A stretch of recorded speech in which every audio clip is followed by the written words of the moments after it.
Hey guys, hope you're doing well. It is Monday, November 16th. We have 39 days till Christmas. That's insane. Fact of the day is that Albert Einstein did not wear socks. I find that extremely disgusting. I hate feet. But Albert Einstein was a smart guy, so maybe he knew what he was doing. All right, today we're starting a new unit. This is Unit 5. We're talking about graphs now, so some more geometry stuff. We don't have to worry about slope for a little bit, so thank goodness, right? Unit 4 was tough. Unit 5 is going to be okay. Today, we're going to go over a couple definitions and a few examples. And the examples that I'm going to show you are extremely important to understanding this unit. So make sure you pay attention. So if you get the definitions down and remember those, that's great. But there are 4 things that I want you to take away from this video that I'm going to show you later. And I would make sure you make note of them because I might ask you them on a quiz. Maybe. I will. So make sure you get those down. All right, let's dive into it, guys. All right, so the first definition we have today is called a transformation, and it's likely that you've seen this before in middle school math or maybe early on in high school, but a transformation is simply just the movement of a point or an image on a graph. So it's an operation that maps something out or moves an image. That could be something like a reflection or a rotation or just a shift up and down. You guys have seen these before, so nothing too intense. We have 2 definitions that include the word image. The pre-image is what you start with. So pre means before. Pre-image means that's what you start with. And the image is what you get after a transformation. We're going to show you what that looks like today. So the next definition we have is isometry. And this basically means that it is a rigid transformation or a rigid movement. Meaning if I were to move this line or this ruler, picture this as an image, if I were to move it like that, the length of this image didn't change at all. The same thing if I took this cup of coffee and moved it right there. Or if I flipped it up, well, I'm not going to flip it upside down, but if I flipped it upside down, the size of the cup of coffee would not change. So isometry just means the image stays the same size after the transformation.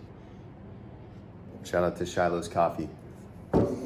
All right, the next definition is reflection, and that's what we're going to focus on today. A reflection very simply means that you're going to reflect an image over a line. So you can picture this right here. If I were to reflect this point A over the x-axis, it would go down here. If I reflected it over the y-axis, it would come over here. If, for instance, I had a line that ran like this and flipped it over the line, it would just go over there. That's what it means to reflect. And then whatever line you're reflecting around, like we just did, is called your line of reflection. So if I were to flip over the x-axis, my line of reflection would be the x-axis. So guys, like I said all year, the important thing in geometry, especially as we're new to this and it's online school, it's kind of difficult to teach math and learn math online. The important thing is that you understand conceptually and visually what a lot of this looks like. You know, the stereotype is that geometry is just a bunch of shapes and graphs and lines, and it's super boring. All of those are true statements. But I want you to understand the concept and the picture of this before we dive into the math and patterns and stuff like that. So we're looking at this graph here. I've got my x-axis, my y-axis, and then 2 lines that are really special and unique for this unit. We've got one positive slope line that's y equals x.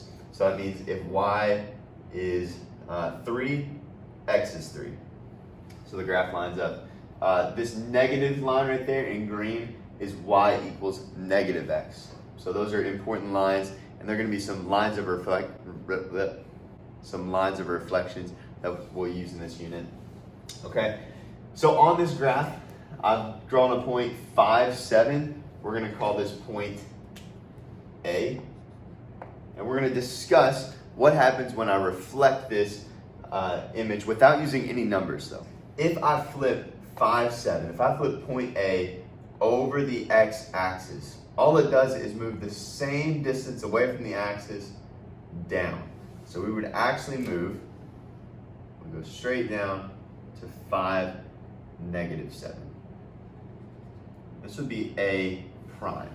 So once you transform or reflect or rotate any movement of a point, the image becomes A prime. So to go back to our definitions, this is our pre-image and this is our image. All right, so now if I reflect this point over the y-axis, It's kind of like the same thing as this, just the other direction. So now we're 5 spots away from the line here. We'll move 5 spots away from the line in this direction.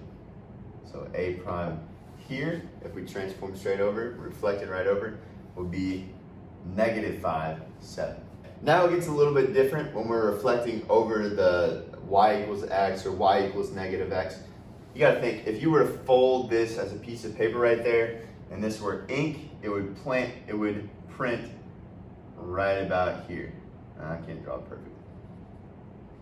But that would be our A prime in that direction. All right, and lastly guys, if we were to reflect over the line y equals -x, it's very similar to going over this line, except it's a lot further, so this image gets a little bit complicated. But if I were to fold over this green line and reflect down here, we would end up with a point, pretty much in the same spot, just on the other side of the graph. Now, that may have seemed a little bit confusing.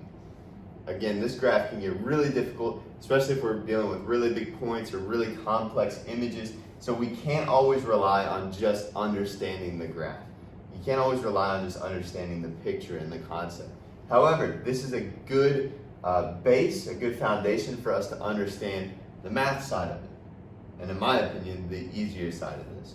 So again, this is the graph, this is how it works, this is what reflections are. Now let's make it a lot simpler.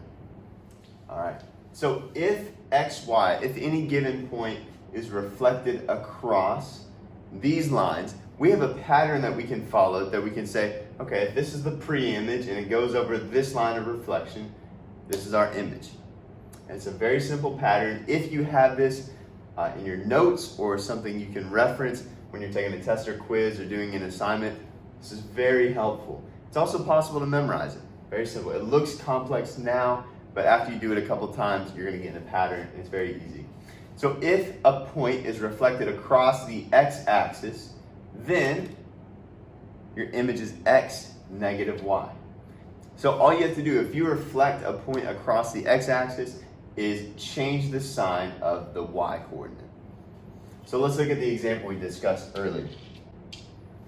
When I reflect this point across the x-axis, all I have to do to describe this new point, A prime, is change the sign of the y. So instead of 5, 7, it'll be 5, -7. Pretty simple. Next, if I reflect a point across the y-axis, then I change the sign of my x. So just like we did here, when I reflected over the y-axis, I changed the sign of my x. So instead of 5, 7, it's -5, 7. Next, if I reflect a point across the line y equals x, so this positive line right here, then you just flip the x and the y. So instead of 5, 7 here, I'll have 7, 5. And then if you reflect across the line y equals -x, so this green line here, then you flip the points, you flip the x and y, and change the sign of both of them. So because I started with 5, 7 here, I'm going to flip them around, so it's 7, 5, but they're both negative. Right, so let's review. If I flip across the x-axis, all I do is change the sign of my y. If I flip across the y-axis, I change the sign of my x. If I flip across y equals x, I just swap my x and my y. And if I reflect over the line y equals -x, I flip my x and my y and change the signs. That's a lot to take in, right? Well, it's not. Watch this again, rewind it about 1 minute. Watch me describe all 4 of these points. Watch me work it out on the graph and then go through that quick description I just did. Okay, we're gonna go through 4 really quick examples to make sure we understand what this looks like if we're not given a graph. So this one says, what is the image, so what happens after a transformation, of -5, -6 after a reflection over the y-axis? So we're given a point. We know that these are my 4 key patterns that we can follow to answer these questions. What happens after I reflect over the y-axis? All you have to do is change the sign of your x value. So if I change the sign of this -5, change it positive, So my image would be positive 5, negative 6. Again, I change the sign of my x when I flip over the y-axis. Okay, for my next example, it says, what is the image of 7, 3 after a reflection over the x-axis? When I reflect over the x-axis, all I do is change the value of my y, change the sign of my y. So since this is a positive 3, my image will be 7, negative 3.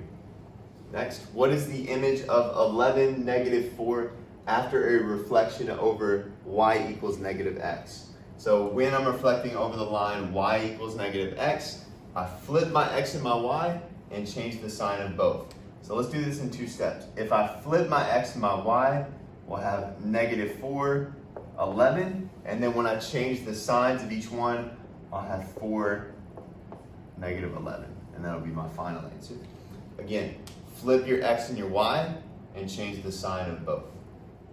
Lastly, what is the image of negative 36 after a reflection over y equals x?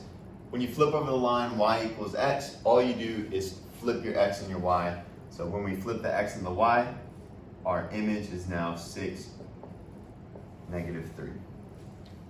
So guys, that's all I have for today. We talked about the concept of reflections and transformations on a graph, but then to make it a lot easier, we have these 4 patterns that we can follow to describe reflections. And that is the purpose of this video. So make sure you understand those 4 patterns, finish your Delta Math assignments that'll walk you through how to do these reflections without a graph, and make sure you can really grasp this as we move forward. Keep being epic, guys.